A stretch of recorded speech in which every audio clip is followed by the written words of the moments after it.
I'm recording this on a train journey between Rome and Milan, and it seems a far way away from the neon lights of Hong Kong, which I'd like to talk.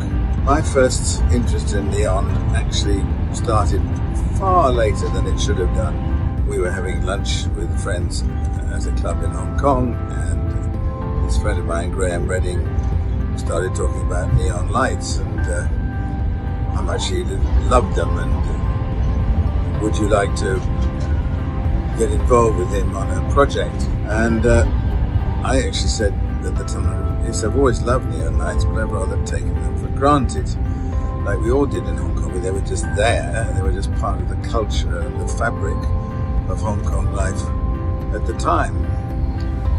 Well, fast forward to now, and to see what's happened in the interim is an absolute tragedy in my view. The heart and soul of whole districts of Hong Kong and Kowloon have been torn out by what I consider to be a real ill-judged and unnecessary policy of destroying the wonderful character which made Hong Kong so unusual and unique. Anyway, Graham and I got together, and I had already published a book or two, and I've been a photographer since 1970 in Hong Kong. Not always photographing Hong Kong, but I was involved in shipping photography, portraiture, all kinds of photography. And as I said, neon streets of Hong Kong tended to be something I just took for granted and looked at and loved, but didn't actually go about recording them until Graham and I decided to do this project. Well, thank God I did, because we've now got a library of over 500 or 600 signs, and during my book I started cutting out a lot of the signs and putting them as an end paper to basically highlight individual signs which I liked the most. And then it came to me halfway through doing this that wouldn't it be fun to actually add these signs to an existing street. So I went out and photographed a whole lot of streets in Hong Kong and Kowloon which had neon, but not every 5 yards. There were some bits between. So I started to fill up those spaces. I replaced ugly signs and ordinary lights and billboards with fabulous neon from all over the territory. I mean, as far as Yuen Long, Aberdeen, didn't matter to me as long as the shapes and the colours all melded into one homogenized photograph. I wasn't worried about creating something fake, because that's not my intention. My intention was to glorify and preserve what I think is something unique and wonderful in Hong Kong.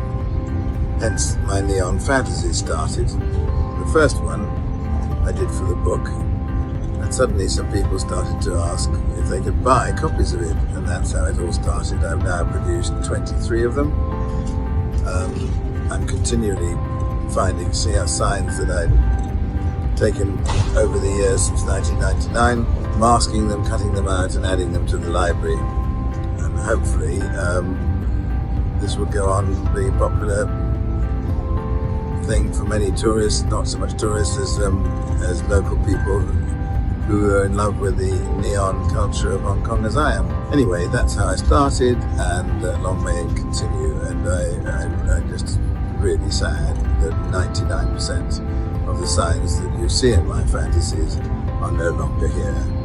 I'm really glad that some have been preserved for the museum, the M Plus Museum, and another museum in Hong Kong is actually collecting a few, and thank God a few, like Sammy's Kitchens, will not end up on the scrap heap or in landfill. Sadly, too many of them are and will never be replaced.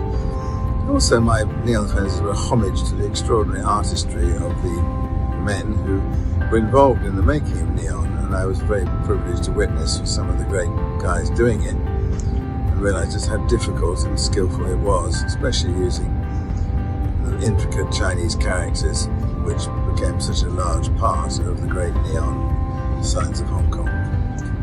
Anyway, I hope it's enough to explain to you why I got involved in this, why I still would like to continue promoting this part of Hong Kong culture, and hopefully one day neon might come back again. Anyway, I hope you enjoyed this talk, and I hope you enjoy the exhibition FUJIFILM. I'm really glad to be working in cooperation with them, and I hope to come back to Hong Kong very soon.